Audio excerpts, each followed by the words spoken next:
into positions of hopelessness and helplessness. The government gives them the drugs, builds bigger prisons, passes a 3-strike law, and then wants us to sing God Bless America. No, no, no.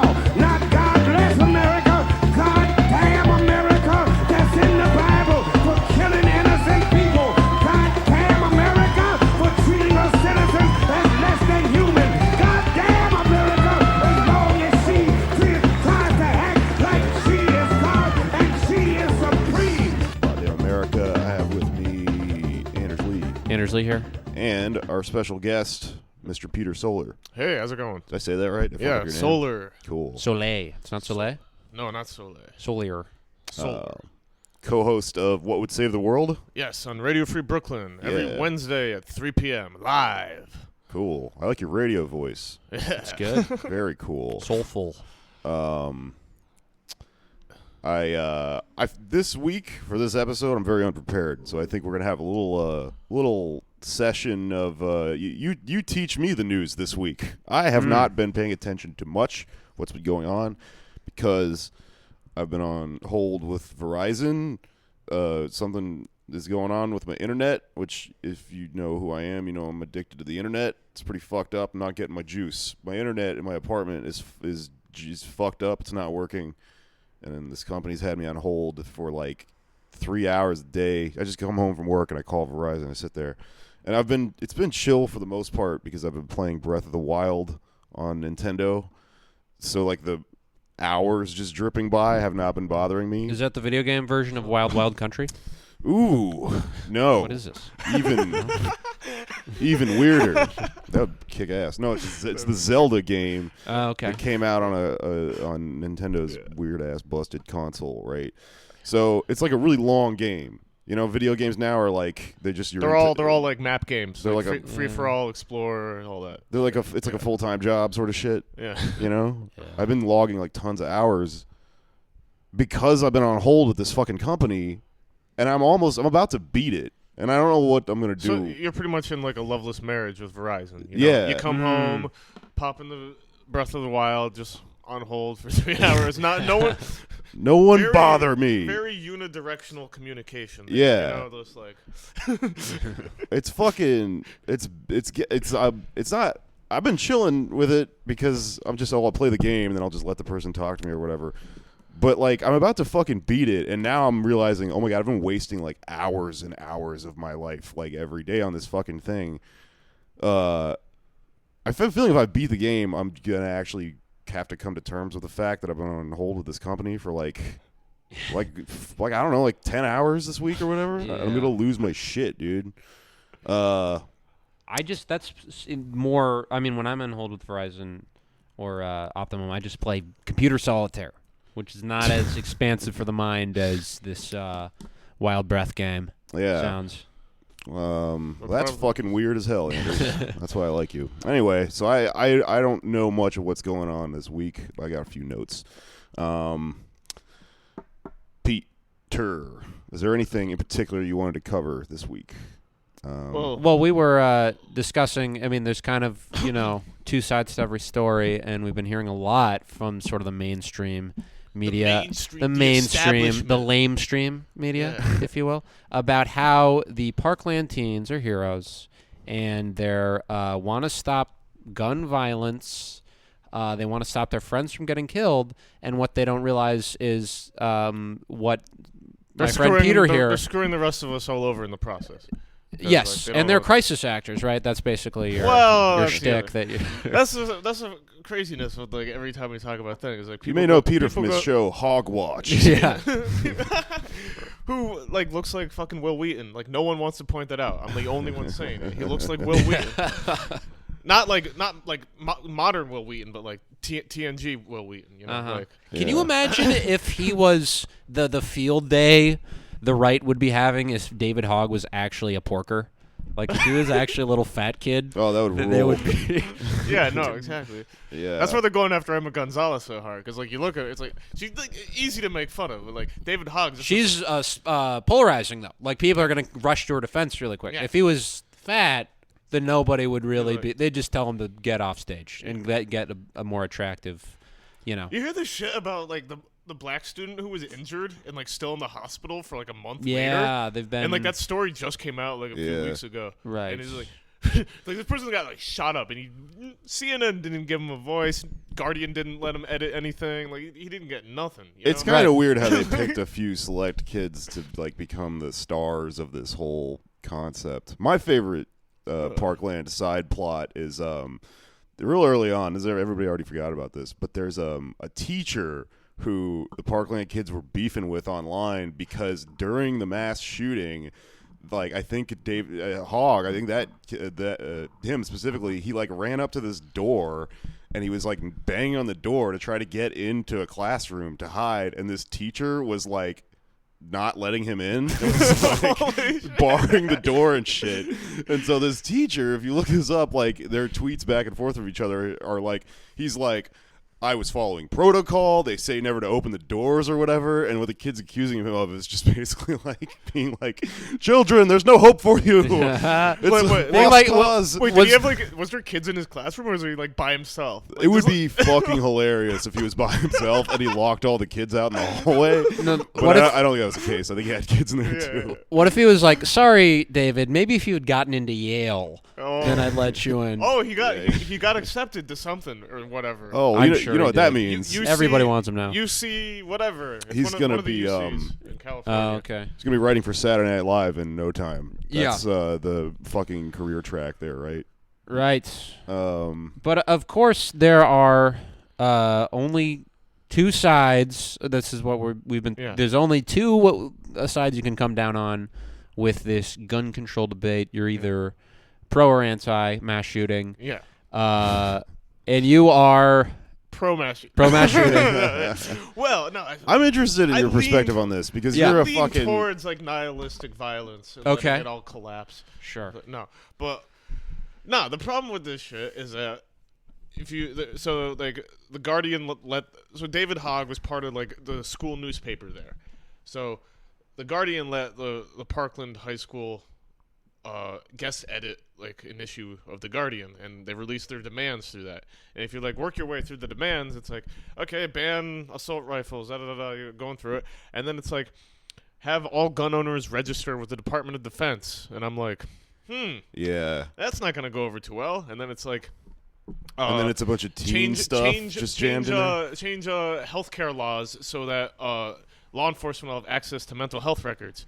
And they're like, right. Maybe we shouldn't have a bunch of like 15-year-olds sort of trying to restructure the entire Western society. I'm trying to get at here is that like, I get it. They're kids. They survived a traumatic situation, but now like they're obviously being used as like a political ploy. Yeah. I saw some other shit. Despite getting accepted to this college, David HOGG says he wants to take a year off so he can focus on the midterms. I mean, it's like, cool. You're just now like a Democratic operative. Like, what the hell is? Yeah, for a second I thought you were gonna say activism, which like would be cool. Yeah, but like no, he's like purely electoral. What does that mean? Why is he focusing on the midterms? You can, I guess he's 18 now, so you can. It'd be funny if he was like 60. He's like, dude, you can't even vote. But he needs a year off to fill out the voter registration form. Florida is very complicated. Yeah. Dude's probably a virgin, man. Gotta get some things knocked out first before you start restructuring society. That's my favorite thing to yell at kids. I know this is like a weird thing to say, but like teenagers in New York are so fucking mean. You know, like sometimes they're like. A gang of kids will be clowning on you real hard, and they're good at it. They're good at roasting people, So every once in a while, I'll be out delivering food and have to carry this big orange dumb fucking bag, and kids are like slap me on the back and shit. It's like I'm getting bullied by these kids, but then I'm like, wait a minute, I've had sex before. You haven't. I could drive a car, Oh, that's funny you bring that up. Like just the other day, I heard these people fighting outside my apartment. Or I live across like a park, a little playground area, and these like teenagers are like all fighting, and this girl comes out just like being like, I have the text. You're not lying to me. Why you tell him that we fucking? Why you tell him that we fucking? And like the guy's just like all nervous and shit. Like, why are you acting like I ain't see the text? And like she pulls her phone out. And I'm just like, wow, this is fucking. high Mrs. school. Fucking. New York's High such a school. beautiful place. Oh, high school. It's hilarious. That's the kind of leadership we need in this country. Right.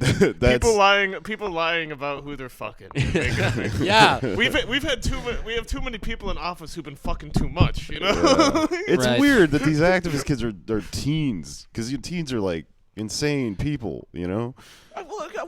Okay, like when I was a teenager, like the issues of the day, it was like Iraq war, you know? And I was like, that's bad. We should be against it. But I never went out of my way to fucking like like charge and like be the leader of anything, because I was like, I'm fucking 16. I don't know what the hell it is. Yeah. I see these other kids. I see the fucking older people doing that shit. I'll let them take the lead. You know, I think You know, post Trump, there's this new sort of social norm where everyone is everyone's really, really afraid to admit that they don't know shit. They're not like a wonk on every fucking issue, you know, which is impossible to be. But like you have to be like, no, sir, and then you Google a bunch of shit while you're arguing with someone online or whatever. But like a teenager is a great example of something. These people can't possibly be that informed, you know. They're just not. They don't have enough time under their belt. I'm interested in what you think about the gun control stuff, because like I've kind of my little fucking leftist radical journey is hitting an interesting stride where I've started to get really into like revolutionary left radio and anarcho shit. And I'm starting that shit. Yeah, and guillotine podcast. The gun control shit. Bones. The gun control shit is interesting to me because it's not really cut and dry on the left. Like there are like killer mics and people like that out there, and I do kind of I get the argument.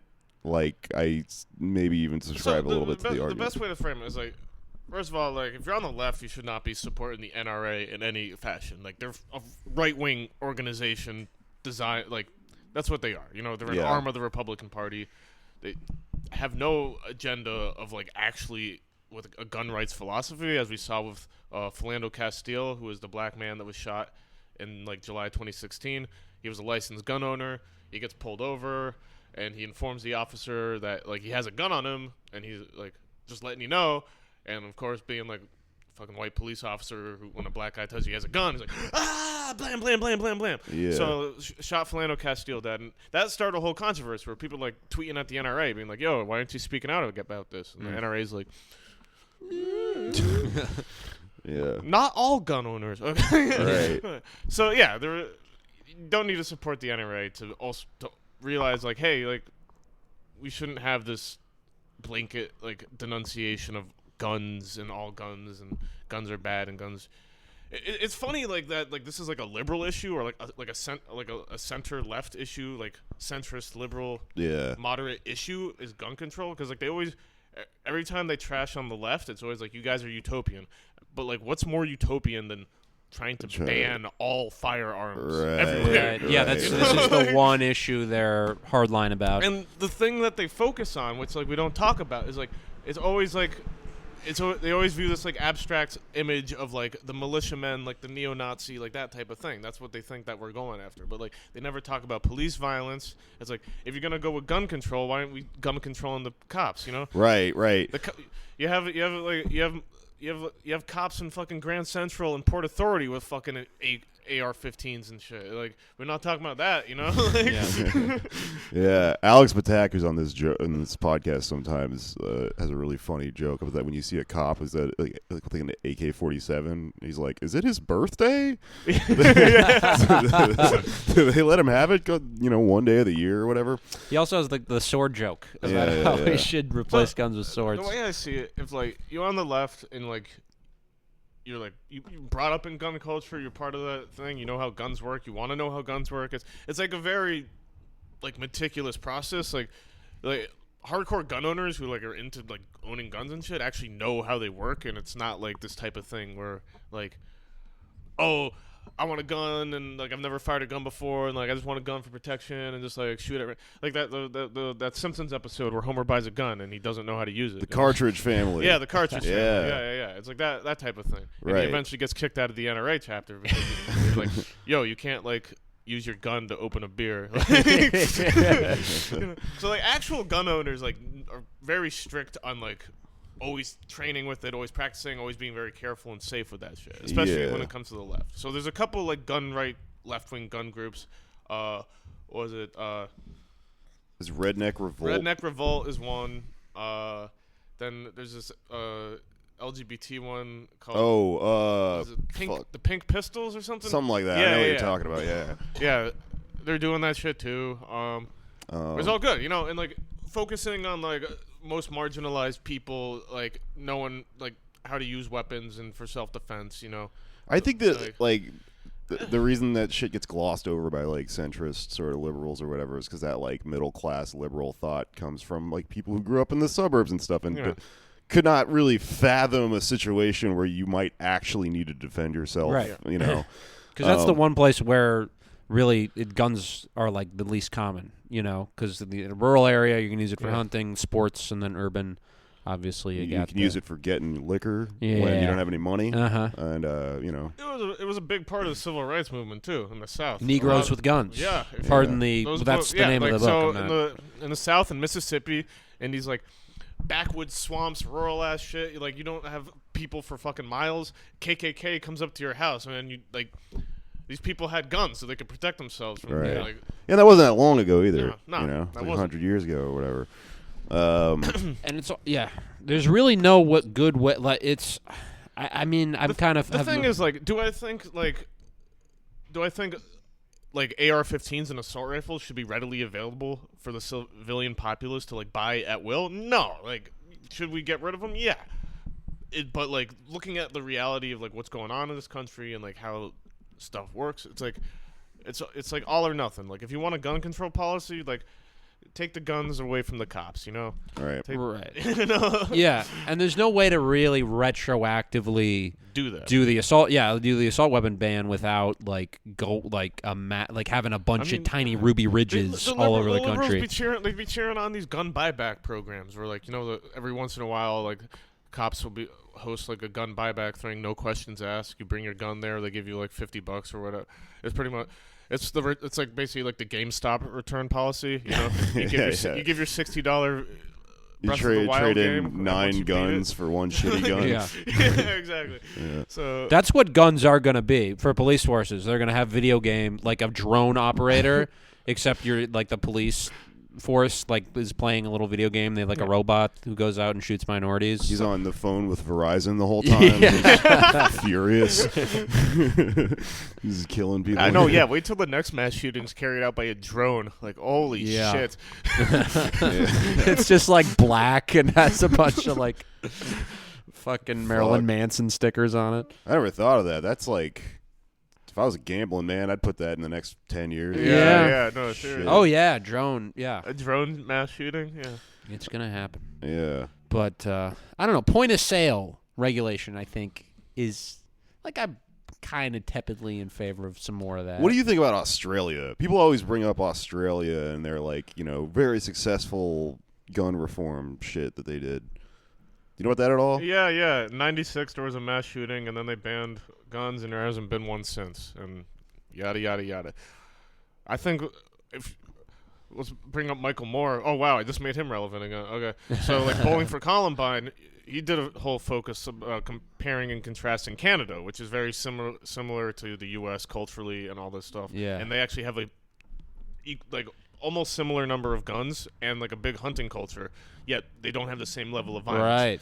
And the whole like thesis of Bowling for Columbine was that the reason we have these mass shootings and all this stuff is that we have a culture of fear. Right. It's cultural. Yeah.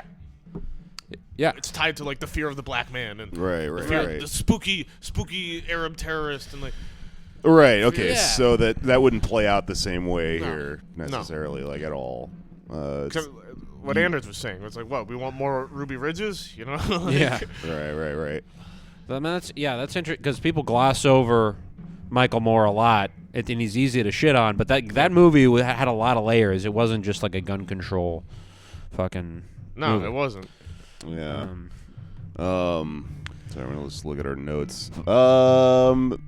This band that you're hearing is some fucking band that's been practicing this same song for like last 2 years. Oh, check them out. I have like a downstairs neighbor. It's the same song that they've been working. To the point where like you can like recite it, you know, you go to sleep and it's in your dreams like that. Well, is this just like a Godspeed You Black Emperor, just like one really long song they've been doing for 2 years, or? I don't know. I can't hear in the headphones whether it's even picking up, but we'll find out. There might be a background to this podcast. Something else going on this week is Richard Spencer is making an attempt to like present himself as an anti-war sort of guy. Yes. So a red-brown alliance. Let's give some context to this. This is like my foray. This is like I have a PhD in tanky studies. So so recently, I'm gonna butcher this shit because I've never been to Syria and like. It's okay. So like there's a gas attack in Duma. Again, I'm butchering it. A gas attack in Duma, Syria, and like people are blaming like some people say it's Assad, some people say it's the rebels, you know, and then like a Syrian airbase got hit with an airstrike, and people are saying that Israel did it, and then people are saying Russia did it, and it's all this bullshit. Right. Anyway, in the thick of all this, you see a lot of people in the alt-right now like using that same rhetoric and trying to like market themselves as anti-war, right? Like the same fashion as like the anti-war left is doing, you know. Yeah. So, Richard Spencer changed his Jesus Christ. Hold on. Jesus fucking Christ! I think these people like are doing this on purpose. And we're back. Okay, sorry. The loudest fucking band in Bushwick just started playing 10 feet from us. Yes. God, I hate them so much. When did the Strokes move to your apartment? Probably sometime around 2009, if I was guessing. Are you fucking kidding me? All right, whatever. It doesn't matter. Please enjoy. It'll be a nice little background. A nice little background thing. Yeah, this is warlike music. You will be able to hear what we're saying, but we cannot hear what ourselves are saying. Yeah. So. Fuck it. Who cares? Okay. I'm living in hell. Well, we're talking about Richard Spencer in Syria. Right. So the Red-Brown Alliance, which to me doesn't say, you know, I don't want red in my brown. No, I mean you gotta go to the doctor if you see that shit. You know, so basically there's this sarin gas attack. You know, you have people part of the Russian media network like RT Sputnik. You know, people that would kind of paint themselves as like anti-war left, saying that this can't be Assad. Why would Assad gas his own people and all this shit?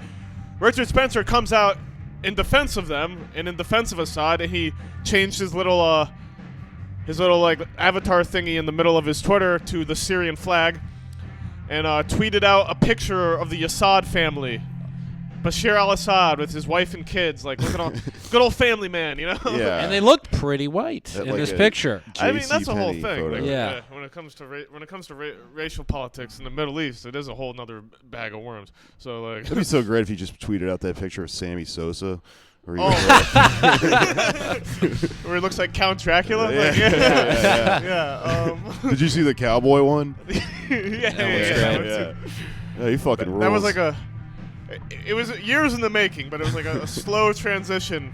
He's transitioned into a vampire. Stealing Michael Jackson's bit, you know? Like, okay. Anyway. Well, so like, Assad, Mike Cernovich. I mean, that's the thing. So Richard Spencer, Mike Cernovich, Paul Joseph Watson, who does InfoWars, Alex Jones, they're all coming down on this type of thing, on this anti-war What do you think front. they're doing? Because a while back, Richard Spencer did say, like, you know, I could win over a bunch of Bernie bros or whatever. Yeah, because of this, he's playing this whole card. Yeah. So the thing is, like, there's this whole narrative of, like, it's all Iraq war syndrome that's affected us for, like, the past 15 years. That, like, I don't think anyone left of fucking Bernie wants the U.S. to invade a fucking country. You know, we're just not doing that. We don't want that to happen. But on the flip side, though, you have people that are clamoring onto that like anti-imperialist like mantra, who are Nazis, you know, last month, this anti-fascist researcher named Alexander Reed Ross, wrote this long article for the SPLC, the Southern Poverty Law Center. They do all like the hate watch stuff. You Yeah. know? So he wrote this long piece detailing what he called the Red-Brown Alliance. It was like a connection between these like Stalinist, like Marxist-Leninist parties in the U.S. and that they were hosting conferences in Moscow on the Kremlin dime. That they had like Russian nationalists, Ukrainian neo-Nazis. They had this strand of thought called National Bolshevism, which is basically combining like Soviet aesthetics with Nazi politics. Yeah. So like they had these people all on the same panel at this like anti-imperialist conference, all under the banner of like, oh, they don't want the U.S. to invade. Right.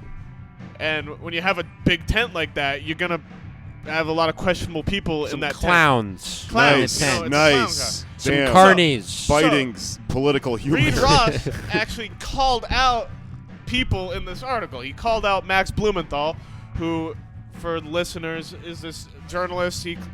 His claim to fame was, other than being like Sidney Blumenthal's fucking son, was he did a lot of Israel reporting on like Israel and Gaza.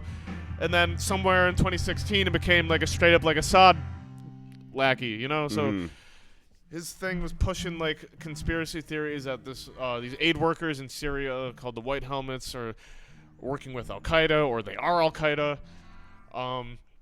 Has links to like different conspiracy websites like 21st Century Wire and Moon of Alabama and it's all these weird Moon of Alabama. Global Research in Canada. It's this, So there's these two like very fashy independent journalists, Vanessa Beeley and Eva Bartlett, which they actually started the White Helmets conspiracy, and then Max Blumenthal elevated them to be like, oh, see, look, this is what's really going on in Syria. And then what Reed Ross did was actually look into their background, and like they're straight up like they used to work for InfoWars, like they used to work for Alex Jones, and then it gets even weirder when like back in like October, like what was it like I think like Daily Beast did like a whole report that like Alex Jones was like reposting like thousands of RT articles without their permission, and then when they confronted RT about this, RT was like, "No, we didn't know." Yeah. And then you look at any RT article or Sputnik article, and you look at the comments, it's Nazis. Yeah. Which is weird because it's like they're these organizations like position themselves as like left-wing outlets, or like, oh look, we're giving like a voice to like lefties. Look, we have Chris Hedges and like Max Blumenthal and like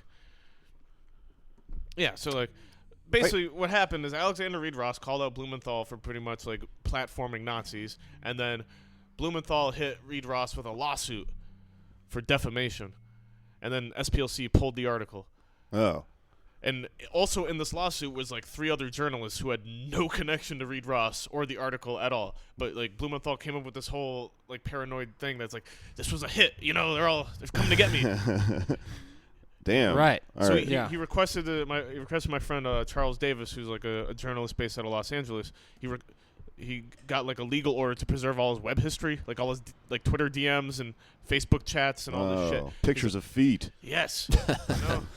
He wants Charles's dick pics, So and then it's just weird. So Max then goes on this whole tirade like, oh, they're trying to silence us. It's McCarthyism. They're trying to silence the anti-war left.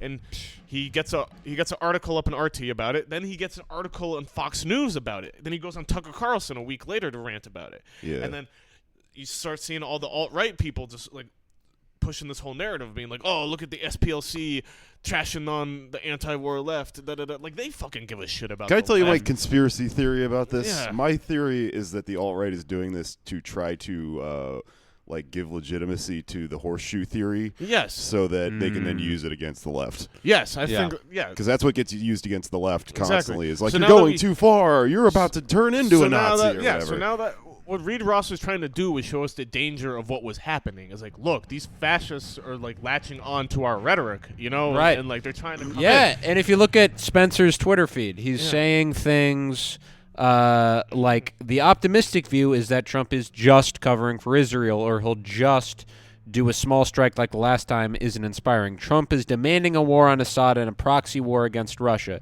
In 2016, he promised a new foreign policy. This was doubling down on the status quo. Then he's going on to talk about Saudi Arabia. And this is something that the left, we've got to figure out. The messaging on this is tricky because something that I've been a little bit involved in is DSA's anti-war working group, because to me that's a very important thing that DSA has kind of neglected, is foreign policy, having an anti-imperialist stance. And so the issue that we've been kind of focusing on right now is the war in Yemen, which is supported by Saudi Arabia. And a few weeks ago there was a rally where one of the chants was, Saudi prince not welcome here. And some people heard that as like a xenophobic, like pro-Muslim ban thing. So it's a tricky line to, because the Spencer is saying the same shit. Like he's talking about the genocide happening in Yemen, like no thought to punishing the animals in Saudi Arabia who are engaged in unspeakable crimes in Yemen. Like this is our talking points too. If you want to throw that card around, the whole what Blumenthal and Rania Kalick and Ben Norton have all been pushing is this whole war on terror rhetoric that like Assad has to like win the war and regain control over everything because it's all like head chopping jihadis running crazy, and they're pushing this whole thing that would have been like fucking Donald Rumsfeld's position in 2003. You know, it just kind of flipped, and now you see these anti-war people freaking out about terrorism, and I'm just like, that was never the point, you know? And like as fucked up as it is on the ground in Syria, there are jihadi groups, and it is bad, but like to just go out of your way to be like every time like a hospital is bombed, it's like it's not Assad's hands are clean, you know? It's like every time like just like denying mass starvation, denying that Assad had any role in the situation that is currently unfolding. It's just bullshit. That's that's just tanky syndrome altogether. It's overcorrecting so hard against American imperialism. Yeah. And now you're like that you basically support Russia, which first of all it's not even like, see, like old tankyism in like the 60s. It made sense because it's like, okay, the USSR, they're like a different version of what you want or something, and like that's not even the case anymore. Like Russia's not communist or anything at this point. Like it's like a fucking mafia state. Yeah, you know? It's a hollowed out like semi-capitalist fucking. And the whole reason like Russia is caping so hard in Syria right now is because they want a fucking naval base in the fucking.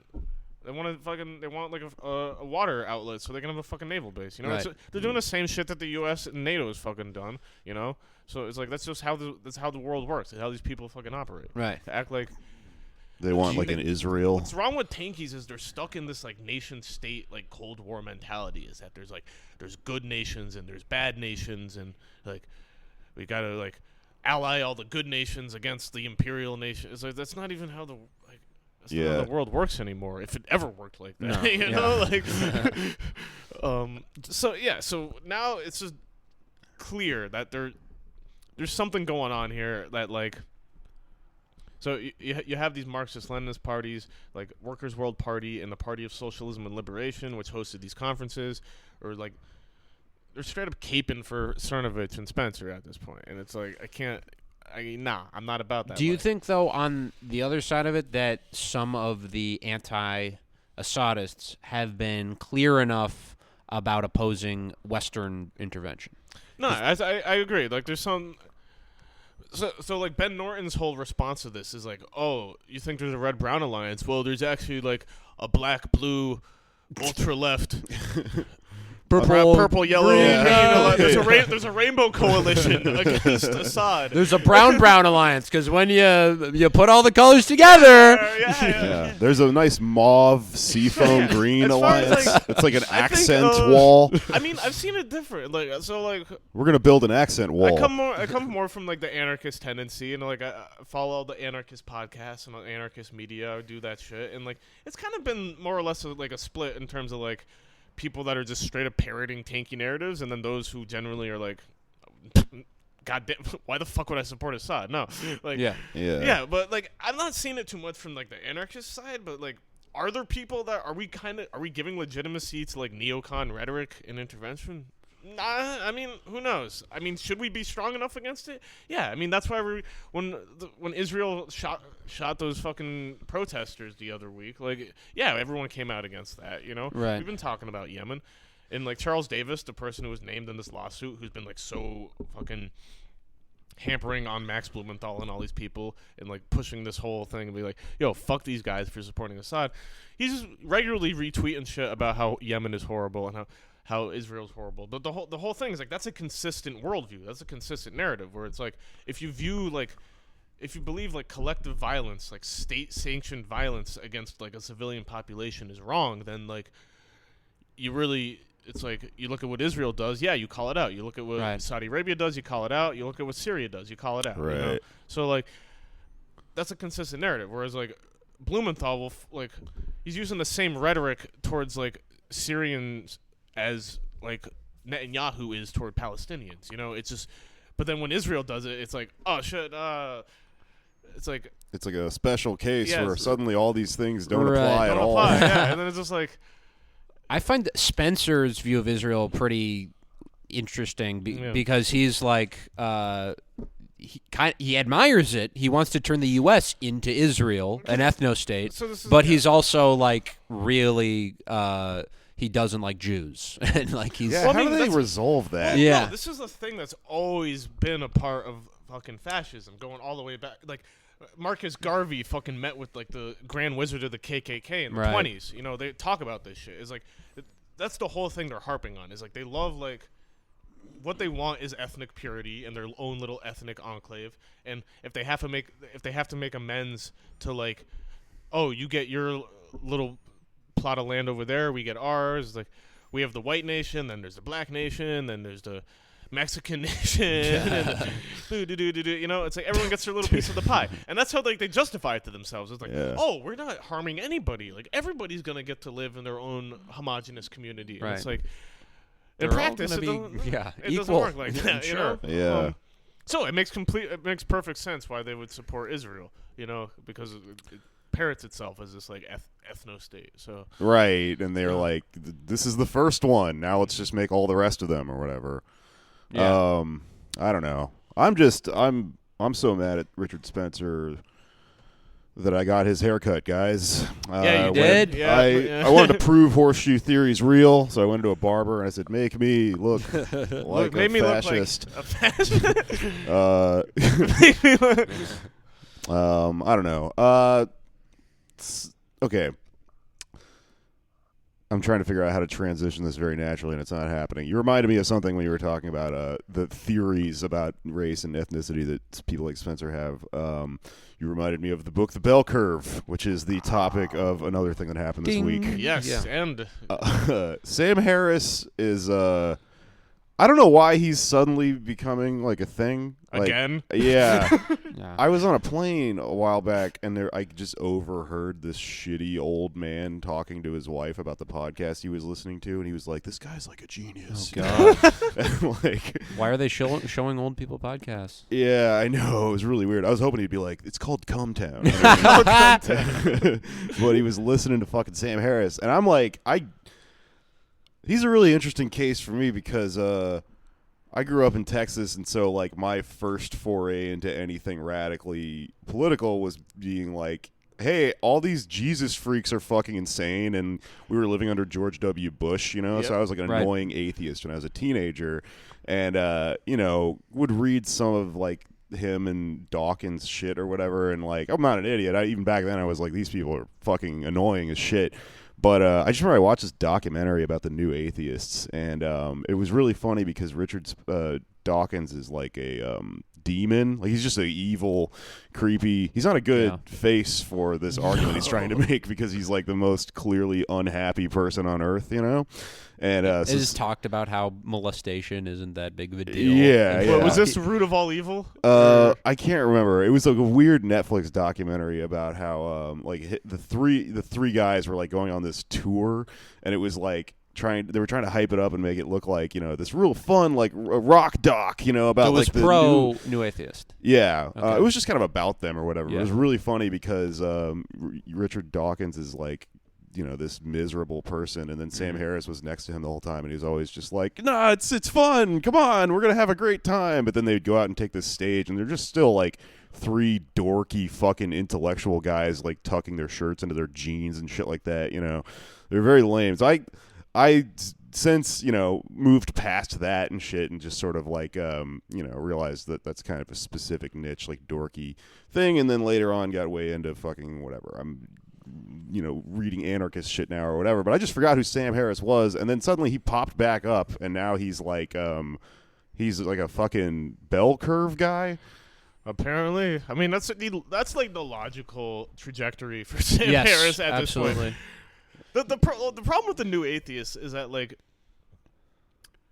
old atheism was always about like God doesn't exist and that shit's bullshit, and like maybe we shouldn't focus on religion that much. Whereas like new atheism is just like aggressively like, oh no, we need to like exterminate these people. Yeah.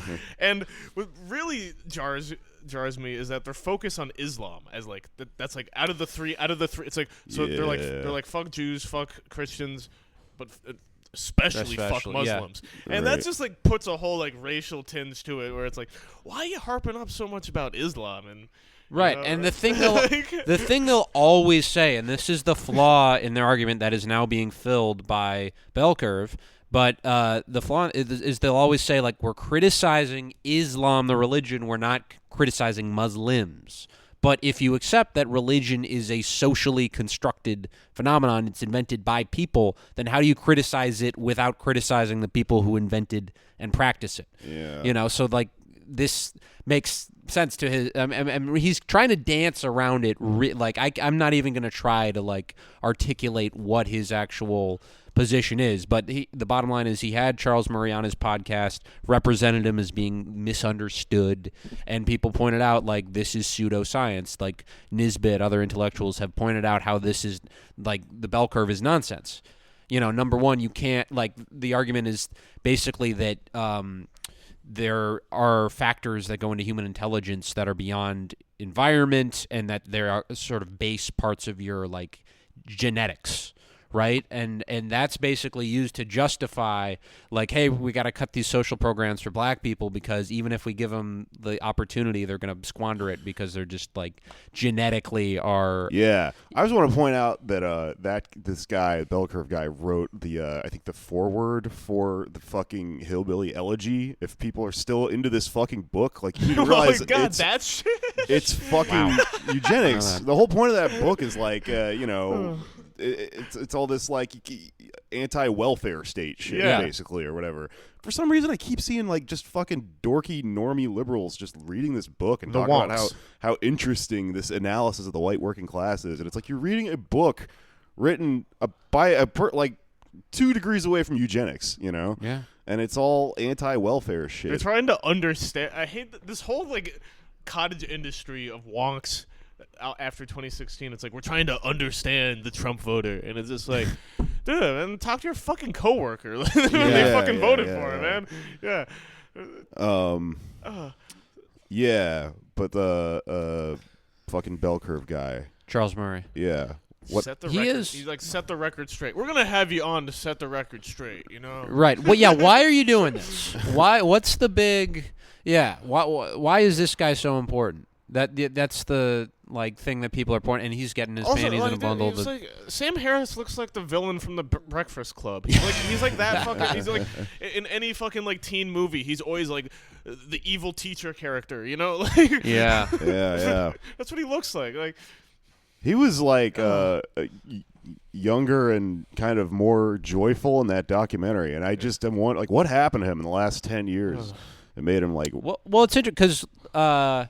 I mean, you're talking about like the Bush era and stuff like that, and people talk about how polarized things are now, but they're really not. Like back then, it was polar. Like you were either one side or the other. Like your blue state, red state. You didn't really think about the nuance. I mean, at least I didn't. I feel now like there's a million things. You could be a tanky. You could be a Nazi now for some reason. There's people are fucking hating each other now, but it's all over the place. You could not say you were a socialist in fucking like 2005. No. Right. Yeah, nobody said, Dude, in fucking Texas, man, like during Obama, the worst thing ever was that all the Republicans down there would say like he's a socialist, and if you were like into leftist shit at all, you would be like, he's not, but he should be. Yeah, that would be awesome. But there's this fucking billboard. If you drive between Austin and Dallas, somebody bought a billboard and just put up a big Obama face with like a Hitler mustache. And it just says socialist, like question mark or something. That's a lot to unpack. How awesome would that have been? It's like, we have to seize the means of production. That'd have fucking you ruled. If you like your hammer and sickle, you can keep it. Smash the state. I guess the thing about come together and redistribute the wealth. Yeah, the thing about like wonkiness and Sam Harris being a fucking atheist dork is like you can't answer all these big questions by looking at one issue, like being a specialist on one fucking thing. Because like being an atheist or whatever, I do kind of understand what they're trying to say when they talk about Islam, because like there's an extent to which I personally think all religions at this point are pretty wacky. Like they're kind of on the way out. I think I understand where they came from and why they existed, but it's a little absurd sometimes to be living in 2018 and just be like, you have an imaginary friend. Like, what's going on here? It's kind of weird. But I also think that person. Sam Harris probably doesn't have like a really complex understanding of all the other social historical shit that went into why Islam still exists today. Yeah, and they heavily downplay or outright ignore the history of secular movements taking power in places in the Middle East and the U.S. coming into conflict with that and like marginalizing these movements and like having coup d'etats and taking them out of power, like in Iran, Iraq, Afghanistan, all these places that we're in conflict now with these like awful like theocratic regimes that we like to blame. Like they had secular alternatives that we crushed. Yeah, I work with this guy who I'm gonna have him on to talk about Rojava because he's like a Kurd and he's like from all that shit. There's also somebody at this restaurant that apparently just like straight up 3 months ago was just out there with a fucking knife in his teeth, like fighting the front lines, and now he just works in a bakery. It's really fucking weird. I don't know the whole story, but somebody was like a reverse piss pig granddad. Yeah. Piss pig grand mom. I don't know. But he HOGG granddad. He got inspired to leave and not do anything and come do heroin here or something. Fuck. Side note, if David Hogg went to Rojava, then that would get everybody. Oh, fuck yeah. Piss pig hog?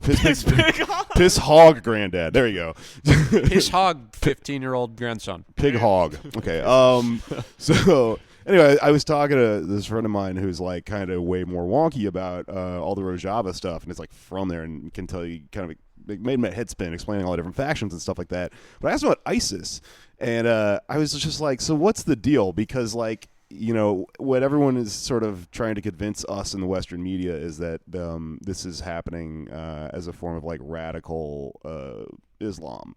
It's religiously fueled or whatever, and that's kind of where my dumb fucking I'm an atheist Texas head went the first time I ever heard about ISIS, and he had an explanation for it. I couldn't repeat it to you. I can't follow it, but it was extremely political and just like it was this pretty secular explanation for why this thing that was been portrayed as fucking spooky boogeyman that's obsessed with evil Islam, our enemy religion or whatever. That was kind of interesting. I think it's actually a bit naive to assume like religious implications. Like all wars have always been political and social. Like the new atheist line, they always be like, oh, look at what the Crusades did and all this. It's like, that was all political. It's all like territory shit. Like, right. Yeah.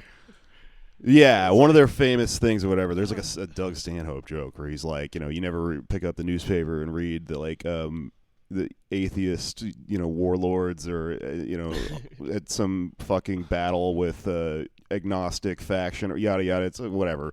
Clever joke, but it's also not true. Yeah. There's plenty of secular wars. Right. Yeah, I remember Genghis Khan. I don't think was a religious. Oh my god, I remember like man. like an Onion article like years ago that was like poking. It was like Buddhist terrorists like do suicide bombing in like church or whatever. It was like a joke, it's like, oh, because the Buddhists don't do it. But then like I heard like months ago there actually is like a faction. Yeah. There's actually like a radical like Buddhist faction. No, there totally is. Killing people. It's like, oh wait, it's actually a fucking thing. Like, oh god damn it, Onion. Jeez. Yeah. Stop predicting shit. Okay. Unitarians are next. Yeah, no. Unitarian. You everyone will get along by the barrel of a gun. Isn't that exactly what you want, socialist? That's why I looked at Anders and not you. Yeah. You want Socialist, no rules, right? We of course have no history of massacre or no socialist. any sort nope. of. Yeah. Commies never killed anybody ever. Yeah. It's all Nazi propaganda. No one who didn't deserve it. I don't know. We got anything else to get to before we wrap this up? Anything else crazy happened this week? I think. There was the Bernie in Jackson. His quote unquote gaffe about Obama. Speaking of Obama. Oh, right. Yeah. He dared to criticize He someone said who was something president of the bad. United States. Yeah, and he barely even criticized him. Yeah. Yeah. I don't know. I don't even know if I'm just gonna work myself up into Yeah, a frothy it's- rage. Everyone, oh it's- my god, what is everyone's like? It's like after 2016, like every little faction is just like went off the fucking deep end. Yeah. Right. Well, that was The liberals just got crazy. The fucking conservatives just became Nazis. yeah. The socialists are all like, yeah, seize the power now. The anarchists are like, they're just gonna start like blowing up shit. Well, here's Yeah. okay. I remember what I was going to say. So we were talking earlier about the alt-right trying to infiltrate the anti-imperialist movement. Yes. And we're having this showdown right now where Antifa is coming out where other groups aren't, and not that Antifa is a group, but people associated, whatever, are coming out and confronting alt-right neo-Nazis they're both protesting the war. They're both protesting bombing. But it's this very important line in the sand is being drawn right now. And this reminds me, it's sort of tertially related, but the Rally to Restore Sanity 8 years ago, one of the big signs they were bringing around, Jon Stewart's Rally to Restore Sanity, kind of a moderate call to action against these two extreme sides. One of the signs was, I disagree with you, but I don't think you're a Nazi. Which now we've seen It's a like, lot of Nazis that we holy shit, gave the it's like, benefit I of the disagree doubt. with you, and you're a fucking Not- Nazi. yeah. Yeah. yeah. That whole civil discourse thing really fucking Oh, died. remember, like this is why Jon Stewart went down because he couldn't keep up with the times. Like, Right. If you go back to like the whole takeaway from that rally, it was just like very anti-protest, any. It was the Right, Whole, it's the yeah. whole message was like, stay home. Like you're all crazy. It's like basically like horseshoe theory as like. It was ironic, Yeah. almost. Yeah. He could have capitalized, because it was capitalizing on all this energy that 2 years prior had gone into Obama's election, which Obama squandered, and Stewart was kind of starting to pick that up, and he sent it into nothing, sent it into this non-fucking movement. But, this kind of connects to 2016. I'm jumping all over the place here, but it's very interesting to me. We're talking about Bernie Sanders. Jon Stewart's last couple of episodes were right around the time Sanders announced for his run for the presidency, and he did two segments on him. One of them was kind of making fun of him, and the other was making fun of the media for downplaying Sanders. So I really wonder, and that really would have been an interesting thing to see, because ultimately he is a liberal, Stewart. But it would have been interesting to see where he came down on the Sanders-Clinton primary, because that could have changed things. Because he was a voice of influence for a lot of this sort of nebulous progressive left. I mean, everyone else though that has is in his same camp all pretty much came down on Hillary's side. Yeah, but I think he would have been. I mean, I like to think he would have been more critical about it. As a lot of his coverage was in favor. Like one of the jokes I remember him making was like, "Oh yeah, crazy Bernie is talking about these things like universal health insurance and fucking a living wage, and shit." But yeah, maybe he would have bought into it. I don't know. I mean, he's still around, He's still we're talking about him like he died. We could ask him, He's dead to me. Shit. What else? I feel like I got into a Twitter fight this week. I don't remember Just who one. I don't know. Fuck it.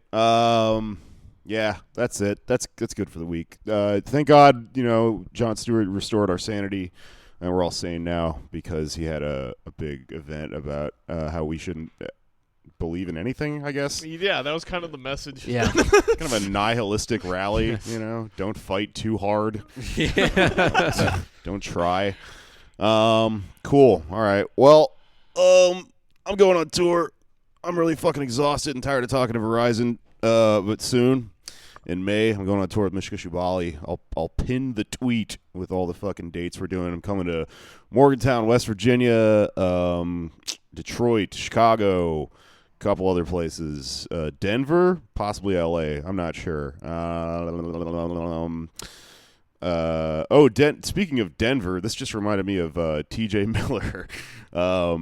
Comedian and insane idiot T.J. Miller called in a bomb threat on like a train he was on, and they said he sounded drunk. What the fuck did he do? He was on a train. He got into a fight with this woman. He was like drunk. He was like drunk as fuck. Got into like an argument with this woman. Called in a bomb threat, but like so it wouldn't be traced back to him. He did it on like a train that he wasn't on. So like some random train in like New Haven got fucking like stopped. Yeah. Oh, it was a prank. Oh I my see. God. You know what a good thing to do is right after you get Me Too'd is to, as a prank, call in a bomb threat. Yes. That's super cool. Everyone will take you seriously. The thing about this bomb threat, though, is that it turns out someone was trying to charge the Samsung Galaxy S. Hey, that's the end of the show. All right. Sorry, it's a callback to a different episode. Yeah, feral jokes on everything. Sign up for our Patreon for bonus eps. And anybody else got anything to plug? I am, if you're listening on Wednesday, going to be... Pretty cool, huh? At